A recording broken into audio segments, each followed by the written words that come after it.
It was an obvious marriage. Valentino's, a Hamilton, Ontario restaurant, brews beer. Historic Dundurn Castle, just a few blocks away, grows hops, a key component that adds flavor to beer. So in late summer, Devyn Prince-Reid, Valentino's beer maker, and the restaurant's general manager, Paul Spadafora, toured the kitchen garden with the castle's curator, Deborah Seabrook, and head gardener, Victoria Bick. The idea? To brew a new Hamilton beer from the hops and history of Dundurn Castle. Victoria, tell me a little bit about the history of the hops in the garden. The hops was planted here about 2004 as part of the restoration of the garden. So that was the year that the fence was put up, that the beds were laid, and a lot of the perennials were put in. We've been using it since then, mostly for educational purposes. So harvesting the hops themselves, using them for kids programs. We've used them for some craft workshops that we've done. We've dried them and used them in our lavender sachets that we've sold in the gift shop. We've had some of them in our Christmas decorations, which is always fun. So we've been mostly using them for decorative and educational purposes. And this is one of the first times that we're formally brewing with it. In the basement of the castle, we have the brewery. So the butler probably would have been the one in charge of actually brewing the beer for the family. So they'd be making two different types of beer. The first batch is going to be between 6 and 8% alcohol, very similar to a strong beer that you can buy today. And that's going to be used for the gentlemen of the house and male visitors. And then they'd actually re-brew the same ingredients. So very similar to reusing tea leaves. You're going to get a not as strong product out of it.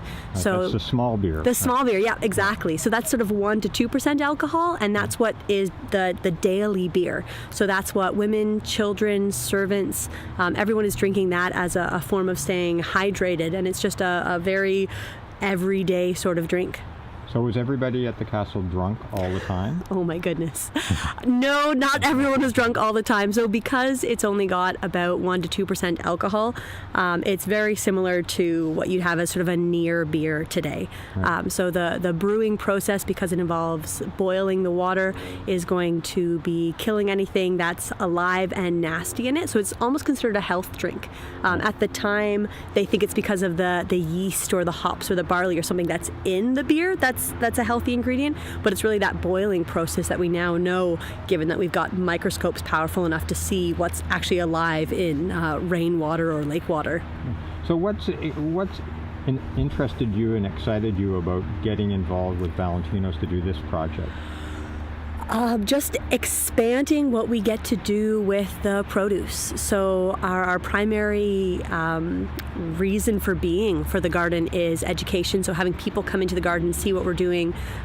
We bring a lot of the produce up to the castle kitchen. So our historic cooks feed it to people, samples when they come through on tours. And we do a lot of preserving for the winter months. But the hops is something that we've never really used before. It's always been here. It's decorative. It's educational. People think it's cool to see. But we haven't gotten to really use it for the purpose for which it was intended, which is beer. So this is the first time you've seen this. What do you think? It's absolutely gorgeous. Look at the size. It's impressive.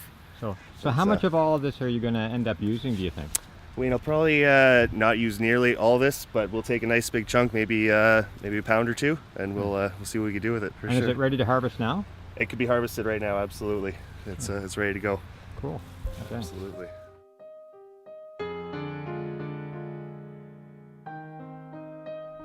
So where are we right now, Victoria? We are in the basement of Dundurn Castle, also known as the cellarage, and this room is the brewery. So this is the room where the butler would have been brewing the beer for castle use, both for the McNabb family, for guests, and the servants. He'd be working in conjunction with the gardener, William Reid. Reid, of course, would be the one growing the hops, but to be the butler that'd be making that final product that was so very valuable. So, obviously, really small batches. We probably brewed bigger batches at Valentino's than they were brewing here. Yeah. Do you know what they fermented in? Because they wouldn't have fermented in here, I can't imagine, because it's so small. Yeah. After a bit of post-tour discussion, the plan was set in motion. Dev would begin to brew a modern beer with a historic flavor. So Dev, this is the first day of brewing the Dundurn beer, so what's going to be happening? Right, really excited to be brewing this Dundurn beer. We're going to start with the mash. We're going to heat up some barley, soak it basically like a big cup of coffee, and we're going to strain off the water that comes out. Instead of coffee, though, it's called wort. With that wort, we're going to boil it in a nice big kettle.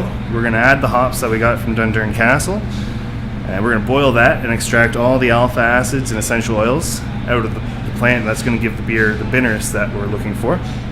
And then we're going to ferment that for a couple weeks, keg it up, and it should be delicious. Fingers now you're crossed. Going to be adding other hops as well, right? So the Dundurn hops are going to be aromatic. They're going to be adding not the bitterness so much, right? Right. So the strain of hop that they grow in the garden at Dundurn Castle is an aromatic hop. So we're using an old English variety for bittering called East Kent Goldings. This is a variety that they would have brewed with in Dundurn Castle. It's been around since the 1800s. Very prevalent in a lot of English pale ales, and I've heard it's actually the most grown hop in the entire world still to this day. So we're using that for the bittering, and then we're going to use the Dundurn hops for the aromatics, and we're going to substitute that with another old English variety just to make sure we've got the aromatics that we're looking for in this beer. And what's the name of the aromatic that's in Dundurn Castle? The hops that they grow at Dundurn Castle, they think is Cascade. I don't think they're 100% sure on that. The person who planted the hops, I don't think is around anymore. But I did get to smell them. They smell like Cascade. It would make sense if that was the variety that they've got growing there. Cool. And are you using your own recipe, or how are you figuring out what to do? Yeah, I designed this recipe last week. I looked at a lot of old recipes from the 1800s. I kind of modernized it. We're using British brown malt. We're using a malt called Victory to give it a nice biscuit toasty flavor. And it's a really simple recipe, nothing too complicated, something that they probably would have brewed in the 1800s in Dundurn Castle. Right. And you're doing a little bit of different filtration than what you normally do here, right? Right, we generally don't add finings to our beers here at Valentino's, but we found a recipe in Seagram's library from Dundurn Castle from 1861. And in the recipe, they have a step where they add the finings. Finings are gelatin that they extract from fish bladders. So we're going to be doing that in this beer and hopefully clarify it a little bit and give it a nice, crisp, clear look. So what's the color, what's the taste going to be like, do you think? It's in the style of British bitter. It's going to be on the mild side, and the color is going to be a nice deep brown. Generally, when I'm making a recipe for Val's, I'm looking, when I'm going through different ingredients, I'm looking at the alpha acid content, the color of grain that I'm going to get, or the color of the beer that the grain is going to turn. With regards to this recipe being historically inspired, I was concerning myself less with alpha acid contents and SRM colors, and more so with the history of the ingredients. I've never delved so deep into the history of certain hops before picking them out for the recipes. I learned really a lot about East Kent Goldings when I was making this recipe, and a lot about historical beers in general. It was a lot of fun. It was nice changing things up there.